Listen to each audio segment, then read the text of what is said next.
And, the ratings were phenomenal because of Caitlin Clark. What a record-breaking season for you and the entire team, full of outstanding performances, and I know all of you had hard work.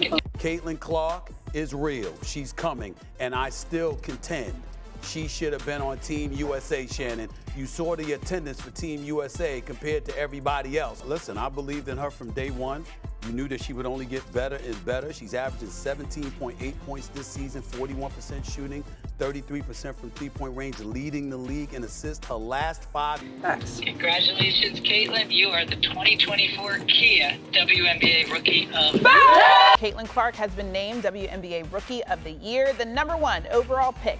That pushed the Indiana Fever over 500 for the first time in 5 years. Did you know Caitlin Clark has increased WNBA viewership by a whopping 73%? That's huge. But apparently for some people, being great at basketball isn't enough anymore. We're diving into the controversy surrounding Clark and the wild demands being made of this 22-year-old phenom. Then chaos ensues. Just as Caitlin believes her biggest obstacle is on the court, a WNBA announcer surprises her. What more could they want from this 22-year-old rookie? Given all the hype? Her game, it turns out, is totally unimportant. WNBA announcer Rosego Armour is asking Caitlin to step up into a new leadership position. She wants Clark to become involved in the social justice movement. It's her choice how she wants to participate and to do that on her own, Armour stated. The issue is that, at first glance, it doesn't seem like much of an option. Excitement is building faster than Caitlin's points. They want her to advocate for LGBTQ+ concerns and against racial discrimination. Asking someone like this is a lot, especially for a rookie who is still getting to know the league. Caitlin Clark adding another milestone, her latest coming Sunday in the Indiana Fever's 92-75 win over the Seattle Storm,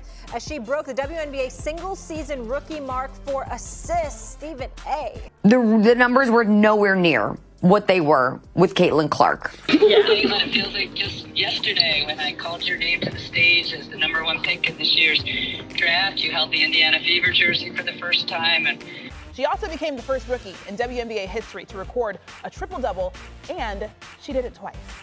She didn't want to take credit for all of those ratings, but we all realize that Caitlin Clark single-handedly is responsible. Imagine yourself at the age of 22, fresh out of college, and suddenly assigned to speak for a whole generation. That's ridiculous. It's confusing. You're trying to prove yourself on the court, acclimating to a new team, and now you're expected to tackle some of the most important social issues confronting our country. Oh, the pressure. This is when things get more complicated. It has never been simple to be an activist and an athlete. Some others would say, just play the game. Some supporters wish for their favorite athletes to donate their notoriety to worthy organizations, but how much is too much for someone without experience to ask? Caitlin is still acquiring a sense of the professional basketball scene, but she has more expectations now. The most absurd part is that Caitlin isn't completely silent on these issues. She has already made statements opposing prejudice. However, it appears that some people don't think it's enough. And above all, they want it right now. This entire scenario raises important questions. Is it reasonable to hold young athletes to such high standards? Is it fair to expect kids to be role models, campaigners, and elite athletes all at the same time? What will happen if they decide not to speak up? Do they only focus on their work, or are they letting others down as well? Just when Clark was starting to feel overwhelmed, the internet went crazy. An aggressive comment made by a well-known sports media figure not only created rifts, but also exposed a deep division inside the WNBA community. Why was something stated that had everyone so enraged? Jemele Hill, the legendary sports journalist, is here now. Her tweet about Caitlin winning Rookie of the Year set off a social media uproar. Hill was really straightforward. The other WNBA players are jealous of Clark's success, she stated bluntly. Think it's real, do you? It was said as follows by her. I'm supposed to believe that a lot of them are not jealous of Kayla Clark. What a bombshell, oh my. A sudden and forceful clamor broke out. The crowd would have none of it. They claimed Hill was behaving in a hater behavior. People are coming to Caitlin's defense faster than she can dish out assists on the floor. But this is when things start to get interesting. This is now affecting more people than just Caitlin. It's drawing focus to persistent issues in women's sports. For some reason, the subject of jealousy always seems to come up when a female athlete does well. It happens significantly less often in men's sports. Think about it. Thanks to Caitlin, who is breaking records and drawing in new fans, the WNBA is more exciting than ever. So,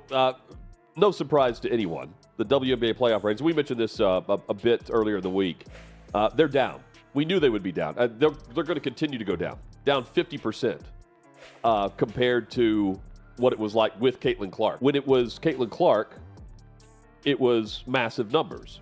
When it wasn't, it was even less on average than the previous playoff season. If she was on that team, that wouldn't have been a problem. I stand by my position from day one. She's real. But she also took down a few league records, including scoring the most points by a guard in a single season. Instead of taking pleasure in that, people are creating difficulties. It seems impossible for the parties concerned to let things go. The most absurd thing is that Caitlin has contributed significantly to the WNBA despite all of the drama. There has been a rise in ticket sales. Things are happening really fast. More people are watching games. One supporter said Caitlin did that. She had even given Hill his name. Then they are entirely accurate. It's time to deal with the most important matter. It's off the court that Caitlin needs to focus on her new game, as if being a rookie sensation wasn't enough. It's getting harder to decide whether she should focus more on her activism or her leap shooting. The opinions of WNBA fans are sharply split on this issue. The cry, "Come on, let the girl play," is heard frequently from fans of the same team. They want Caitlin to focus solely on her biggest asset, which is her domination in the court. Why should this surprise you? She is breaking records and drawing new fans, making the WNBA more exciting than ever. Why, after all, mess with perfection? If she would not have joined the WNBA, these numbers would not be the way that they are with or without her, right? Caitlin Clark, what she's doing doesn't minimize what they've done, but we should have been giving her the credit. We saw the ratings. But the fact that the ratings from Caitlin Clark's series to these series fell off a cliff, it should surprise no one. But there was a lot of people trying to make sure they keep Caitlin Clark in her place, because what you're doing, if you give her all this shine, you minimize what they done. The reason the league is up as a whole, every single team's ratings, are because Caitlin Clark entered the league. Caitlin Clark is box office. She's doing this. And instead of giving her credit, y'all tried to make it about, oh, y'all poo-pooing the old guard. If she was not in the WNBA, these games would be, I hate to say it, but somewhat irrelevant. This is where the issue appears, though. Some think Caitlin's prominence should extend beyond her basketball career. They expect her to tackle today's biggest issues and speak out on social issues. Hey, you're in the spotlight. You feel as though they're attempting to communicate. Put it to use. For a brief moment, try to envision what it's like to be Caitlin. When you graduate from college at the age of 22, you're meant to be a famous athlete, but you're also supposed to be a representative of your generation.